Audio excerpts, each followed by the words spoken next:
Howe has never beaten AFC Bournemouth, but with the two teams coming into this fixture in very different veins of form, how will it go? Newcastle have won 2 of their last 3. Bournemouth haven't won in their last 5. Can the Magpies change that against Andoni Iraola's men? Will they get the win? We certainly hope not. Look, it's a round trip of around 700 miles, but it's one of our favourite trips. This is the Back of the Net big match preview. My name's Sam Davis. I'm Ben Phillips. Ben Phillips, how are you, sir? You doing well? Looking forward to the weekend? Yeah, I'm very well. I'm buzzing. It's going to be the first time that I go up to St James's Park. I'm buzzing to meet a few Geordies up there. It's going to be a great weekend, win, lose or draw. If you haven't seen this channel before, as you can probably tell, we're an AFC Bournemouth fan channel. There's a lot of other content on the Premier League besides. So Ben, there's a couple of things they can do if they like this video, right? You can like, subscribe, share it about, follow the TikTok as well. We're nearly at 9,800 followers now, so we're nearly at 10,000. So if you could help us get there, it would be much appreciated. Make sure you do that. Right, should we check out what happened the last time we faced Newcastle in the league? Yeah, let's go.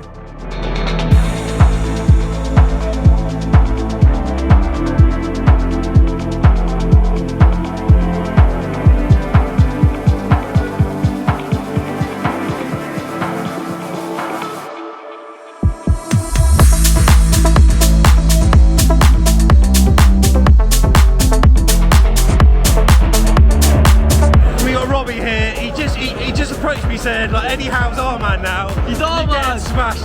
What's your prediction for the game today, buddy? 2-1 Newcastle. You're being respectful to us, mate. 2-1. I think you'll get the first goal, then we'll come back. All right, 2-1. Robbie, cheers, mate. Thanks for coming on. I will do. Fucking high bar kicks.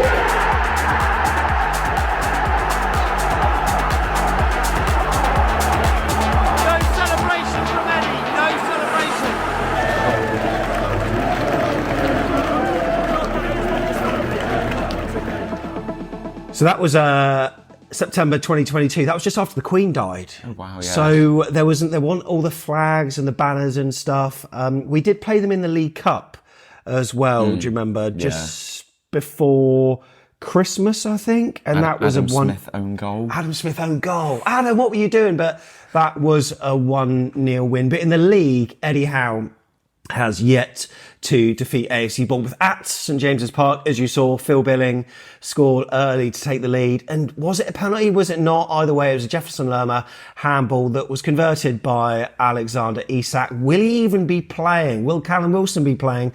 We'll check out the team news a bit later on. Now, do you remember we also played them earlier on this season? Yeah, the reverse fixture has already been played. And Ben, we got a 2-0 win. You can see the main moments and boy, that victory was sweet for us, wasn't it? We've just played so well, and as obviously 0-0 at half time, I was thinking it will be very typical Bournemouth, similar to what we did against Liverpool at home, to maybe go and concede and have a bit of a soft underbelly and kind of capitulate. But we didn't, and we got a 2-0 win. That kind of set us up nicely for that good run of form that we went on. Yeah, so nice. Since that defeat for the Geordies, Newcastle have had 3 home wins, 2 home defeats in a row.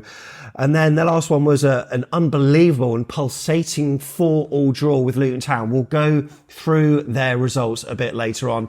Newcastle United, they've taken 25 points at home in their last 12 games. And they're the joint 4th highest scorers with 29 goals, equal with Manchester City, who have played 1 fewer game.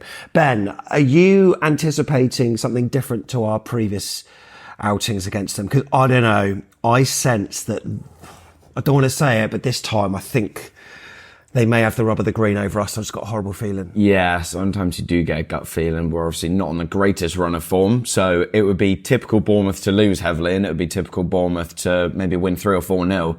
So it is, but everything is just so unexpected nowadays because we didn't expect to go unbeaten in that games that we did.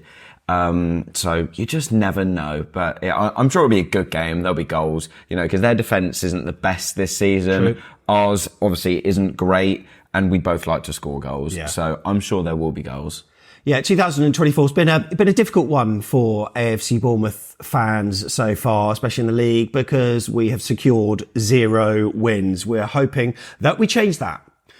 Now, if you can't get to the game and you need updates on the fly, there's only one app that you need. And you know what that app is, Ben? Do you know what it is? I'm not too sure. It's SofaScore. You've got it on your phone. I've got it on my phone. Ben here playing the fool. We know he's got it.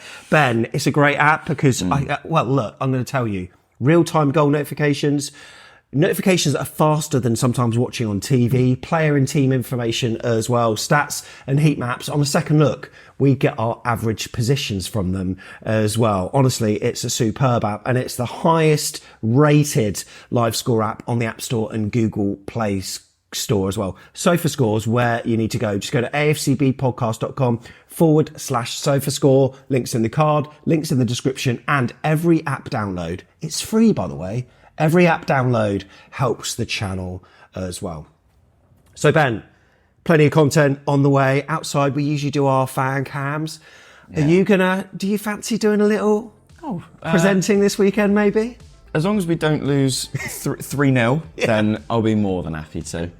Good stuff. Well, look, we're usually outside. If you go into the game, look out for Ben, look out for me, and we'd love to, win, lose or draw. We'll get some fan opinion on, and it's always interesting to hear some raw takes, because the raw takes, as we've seen from social media last week, are usually very different to what they are like when you've all calmed down a few days later. I think Tom Jordan's name is still living rent-free in some people's heads at the moment. But look, we'll have a second look as well. We've got a match day vlog usually out on the day after as well. Hopefully it's going to be one with plenty of limbs in the Leeses.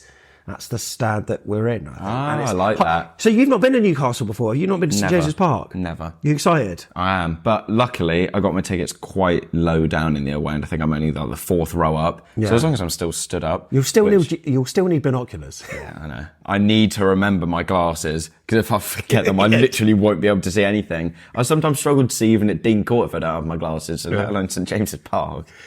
Some more of the eagle-eyed subscribers will have been wondering where the Premier League show's been this week. Look, it's been recorded, it's in the can, and it's by the way of a final league table predictor. And do you know who predicted them?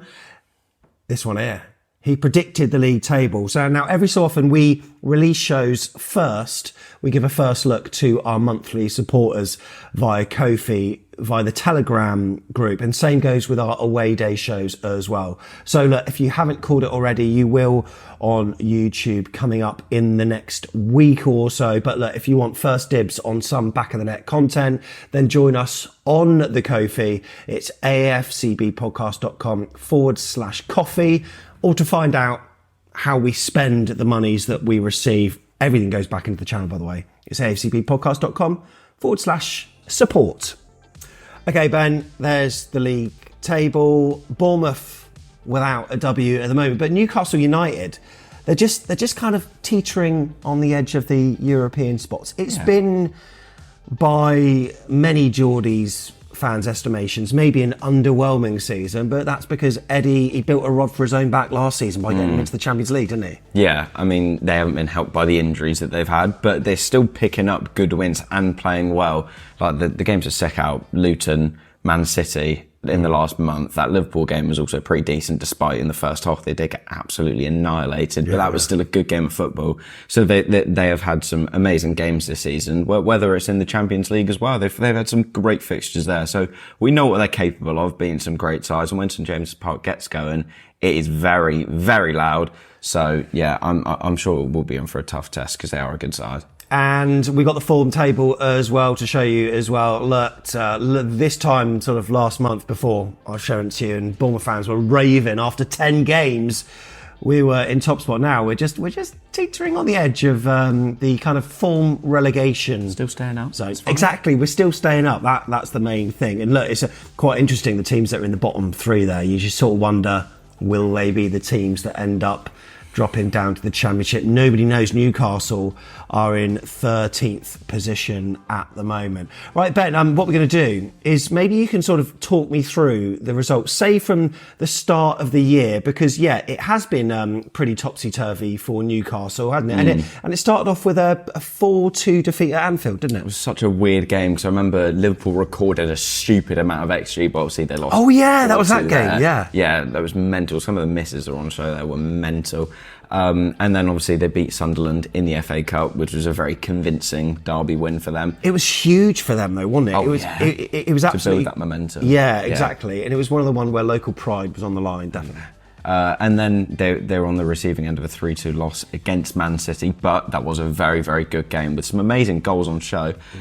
Beating Fulham in the FA Cup, fairly comfortable win, routine, and then they went away to Villa Park and won 3-1, which is very, very impressive. You know what? I thought that was a really good performance from Newcastle. Yeah. They're like really good, and that sort of that put a statement out. So surely they then followed it up with a win at home against Luton, did they? Oh no.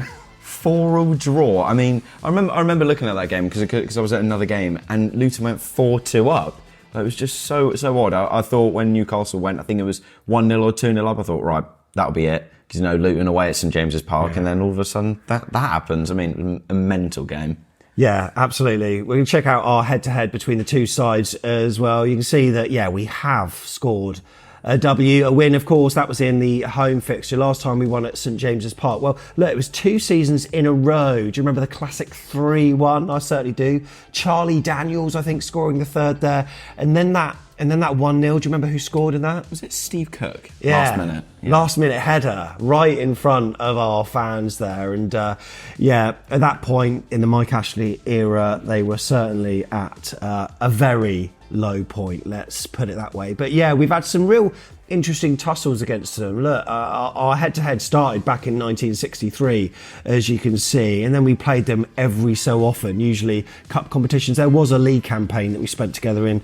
League Division 2 at the time, but it's been since 2015 where our teams have met more frequently. In all our away games against Newcastle United, Bournemouth have won 2, drawn 1, lost 3. In all competitions, won 5, drawn 6, lost 7. That's not that bad. It's not that bad. It really isn't. Right, time for a bit of stats, and we usually go to Vitals and get some input from Matt, who is the statistician, man. And looking at the last 4 league games for Newcastle, of course, they were 2 home games, Man City and Luton, and also away at Aston Villa and Forest. Newcastle gained 7 points, although the XGs actually suggest that this was an overachievement, with 4 being more likely. Newcastle scoring 12 goals, conceding 10, with XG estimating less than that on both parts.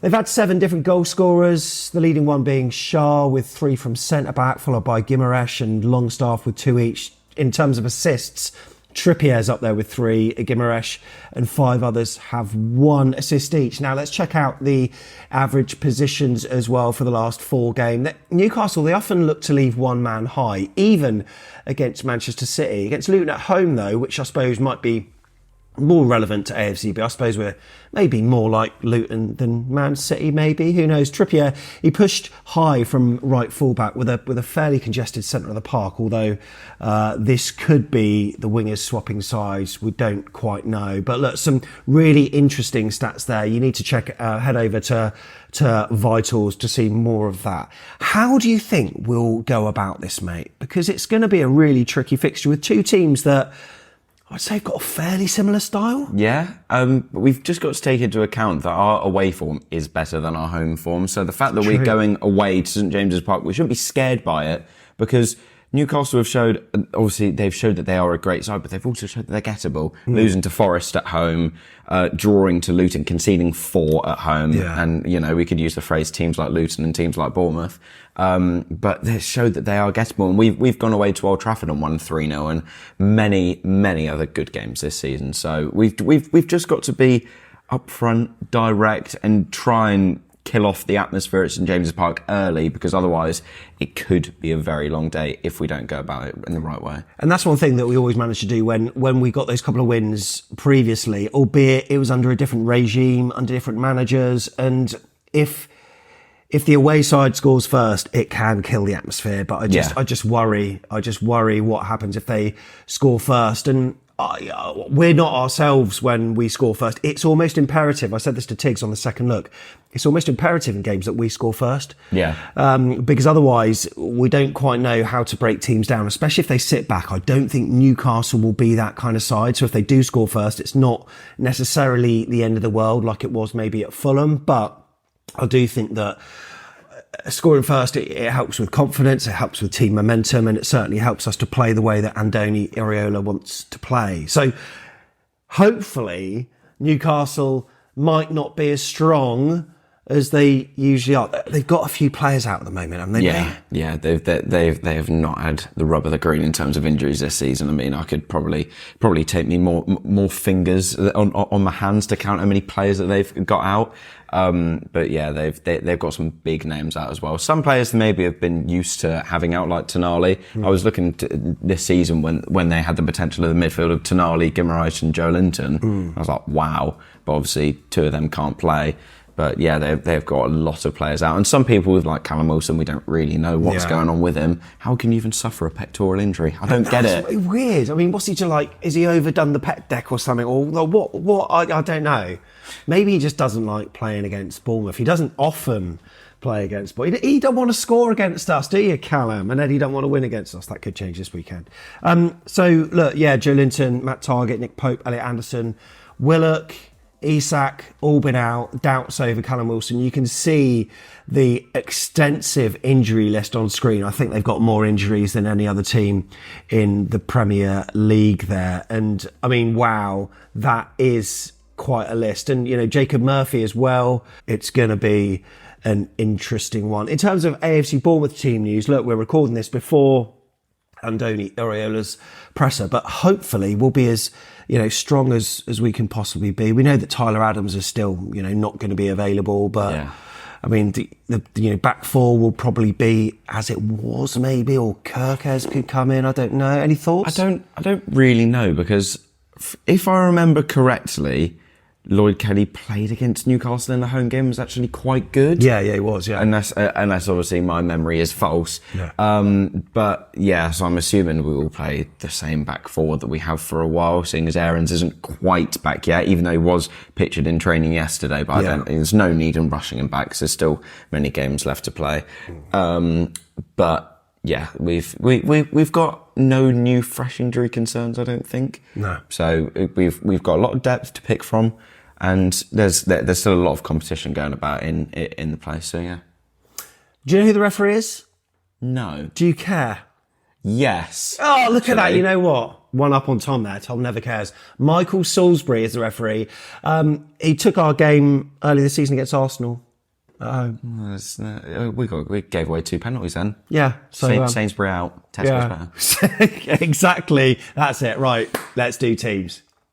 So we're going to start off with Newcastle, and I'm going to turn my attention to Adam Pearson, Newcastle United YouTuber. Look, he's texted over his predicted 11 for this, because I think it's very, very difficult to predict. And you can see that team round about now. There you go. That's what Adam is suggesting. Newcastle fans, agree, disagree? Let us know. Who do you think are your star men? Put it in the comments. And you know what, mate? Whichever Newcastle side is put out, I don't know. They've always got this kind of siege mentality. Like, even with their star performers to pull some really good performances out. I mean, what Eddie's done with the likes of, I know he's injured, but Joe Linton and, Almiron and all the players that were relative failures previously, he's done such a good job. So it doesn't really matter when the crowd get behind him as well. Yeah, can't wait for that. Right, let's do Bournemouth then. Here we go. Lining up in a 4-2-3-1 by the looks of it, Ben. Right. What are you going for then? Who's in goal? Neto, it kind of has to be, really, doesn't it? He's been a bit shaky recently, but realistically, he isn't going to be dropped, as he's captain as well. No. As No.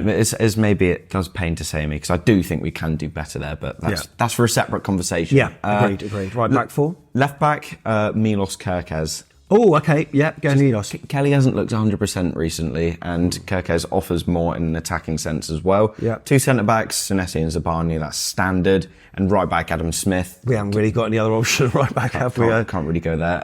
Midfield 2, I'm going to go a bit maybe rogue, but Lewis Cook also hasn't been himself recently. So I'm going to say we put Alex Scott and Ryan Christie there. Oh, okay. Right. Okay. Interesting. But then Alex Scott wasn't unbelievable in the last game against Fulham. But No. do you just think that he's got that ability to drive forward with the ball a bit more? I mean, Yeah. it's harsh on Cook, isn't it? He just hasn't quite been himself. But again, there's still plenty of games to go, and he has played a lot. With the injury record that he's got, I mean, I'm sure a rest wouldn't be the end of the world for him as well, because we've got a congested period coming up as well. And then on the left, Sinistera, he's the only one that's really kind of grabbed the shirt, I would say. On the right, Dango Ouattara. Oh, Dango Ouattara. Love a bit of Dango. Love it. I mean, why not? Semenyo hasn't been himself. Tavernier also hasn't been himself. We've just got a few players that, because of the depth we've got on the wings, trying out Dango, it's fine. He is capable at being effective. Whether it's Dango on the left and Sinistera on the right, that can be interchanging. So we don't know. Cliver in the 10, I think. Much needed. Yeah, obviously Billing can't play, and there's no one else really that I would be happy playing with there. And then obviously Dom Solanke up top. A lot of people have been calling for maybe Unyal to be played, but then Iraola never, ever plays a front two. Yeah. Ever. That's it. So I can only see us doing that, to be honest. You know what? Everyone is willing for Ouattara to have a decent game and just show us why we paid, how much? 20 odd million for him? Yeah, a lot of money. So same as what Sinistera, who's a better player. Yeah, you've just got different types of player, because Sinistera is more experienced and is more of a tidy kind of player and doesn't maybe quite have the change of pace that Dango's got. Yeah. Dango's a bit more raw. I think he's quicker. Yeah. And you could say to an extent more versatile. So there's different qualities in players which can bump up their transfer value. But yeah, we've just got to see a bit more of him, because he's been at AFCON as well, where he was played at sometimes up front in Burkina Faso system. So he's been here, there and everywhere. But if he can be a cemented fringe starter, I don't know, in a specific position, then I'm sure he can shine, because last season he started more consistently and he was decent. It's some great games for us. Yeah, absolutely. Look, really looking forward to a weekend on the Toon. We're going up on the Friday, staying over a couple of nights, so going to be coming back on the Sunday. So it's going to be a crazy weekend and hopefully a good one. But what I like about these Newcastle trips is that they are so friendly. Yeah. They're so friendly. They're one of the only clubs, I think they're the only club that don't have dedicated away pubs, just because everyone's so amiable up there. Everyone's just absolutely lovely. The Geordies, man. It is a different, it's so weird. I sort of said this at the time. For Eddie Howe, he's moved from a club where, let's face it, we're a very placid fan base, aren't we? Yeah, we're very friendly, harmless. But football isn't our be all and end all. We have jobs during the week. We have things to do. We have walks down the beach, and then it's like, we got the football on Saturday. Whereas they live and breathe football up there. They're kind of waiting outside restaurants if Eddie Howe's having a meal, like waiting for him to sign their pecs or whatever. They are just absolutely football crazy up there, but they are lovely people with it as well. So. Especially because of the relationship that we've got for them. Like I think my pinned tweet on Twitter is saying about how nice they are and the noise that they make, which did quite well. Hence why it was pinned. But yeah, they're just, we've built up that relationship because of Eddie Howe, Callum Wilson, a certain 5'4" winger that we don't mention, and many other players. And just historic games, to be honest, because we have had some great games against them. Check out the card at the top of the screen, right, of Newcastle fans, because we did a video about Ryan Fraser and why we not overly happy about him. And maybe you can relate a little bit now.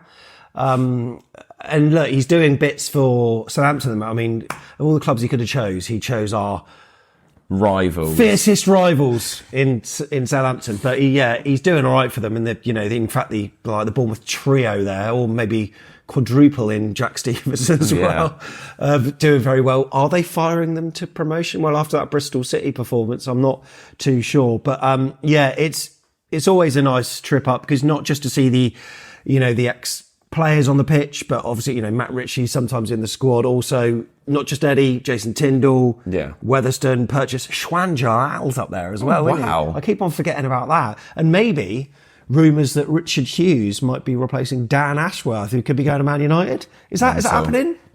We don't really know.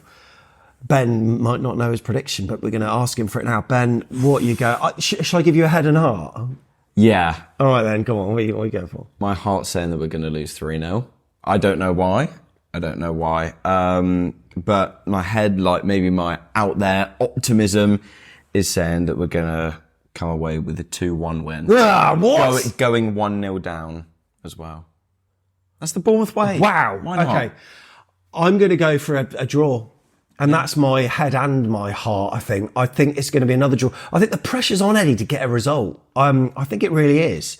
Because, teams, if you look at the Premier League table as we did earlier, yes, they are there's West Ham, Brighton, Chelsea, breathing down the necks. I mean, the form of West Ham, probably he's not so worried about them. Chelsea, a bit on off, but he certainly doesn't want teams like Brighton to be overtaking him. So I think, just to shore up that 7th place, I think it's so vital that they need a win. But look, I'm going to go for a draw. If I'm going to go with my head, I'd probably shade a Newcastle win. Yeah. I'm not sure they'll batter us. Famous last words, will they absolutely muller us 5-0? We hope not, but look, Andoni Iraola is desperate for a win as well. Haven't won in 2024 so far, so... In the league, because we are going to win the FA Cup. In the league, of course. We're going to Wembley. We're going to Wembley, lads. Let us know what your predictions are. Put them in the comments below. Have you liked this video yet? Have you? Make sure you do, and also subscribe. Fan cams, match day vlog, and an away day review, of course, coming up. Looking forward to that. We can do that together, the away day review, mate, if you fancy. Oh, yeah. Love it. And see where it scores. It did very well last season. Maybe it will do well again. Thank you so much for watching. I've been Sam Davis. I'm Ben Phillips. See you up at St James's Park. The Cherries. Oh, the Cherries.